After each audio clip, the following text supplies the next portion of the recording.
આરટીઓની લાલિયાવાડી સામે આવી છે। કહેવામાં આવી રહ્યું છે કે આરટીઓના તમામ કર્મચારીઓ હડતાલ પર છે।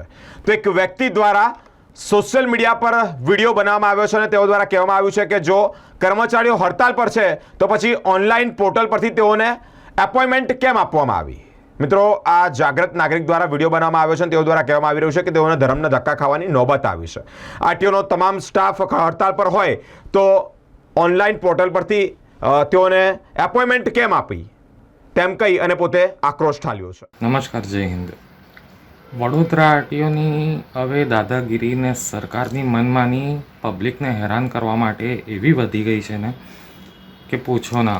હવે હું 20 વર્ષથી ડ્રાઇવિંગ કરી રહ્યો છું, મારો લાયસન્સ છે, તો એ એક્સપાયર થયા પછી મારી બેકલોગમાં એન્ટ્રી નથી, તો મને જબરજસ્તી આ લોકોએ લર્નિંગ લાયસન્સ ચીપકાયો ને હવે ટેસ્ટ માટે જ્યારે પણ જઈએ તો આ લોકોના ત્યાં કાંઈ ના કાંઈ બહાના હોય છે।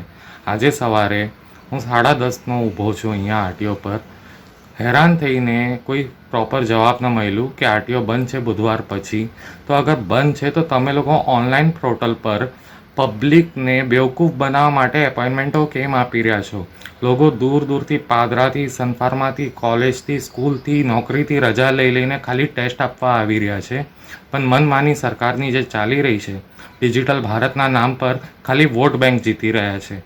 અગર સરકારે કંઈ પણ આવા એક્શન લેવા હોય કે સ્ટ્રાઇક કરવી હોય તો એટલીસ્ટ પબ્લિકને પહેલાં ઇન્ફોર્મ કરો તાકી એમને ધક્કા ન થાય ને એમના સમય ન બગડે। પણ હવે આ હદ થઈ ગઈ છે ને હવે આરટીઓની દાદાગીરી વધી ગઈ છે।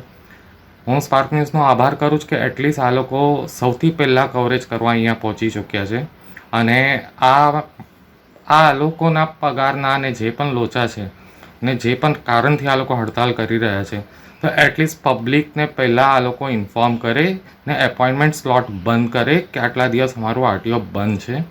આ રીતના હવે ખોટી દાદાગીરીઓ સરકારની નહીં ચાલે, કાં પછી પબ્લિકને રિફંડ કરે।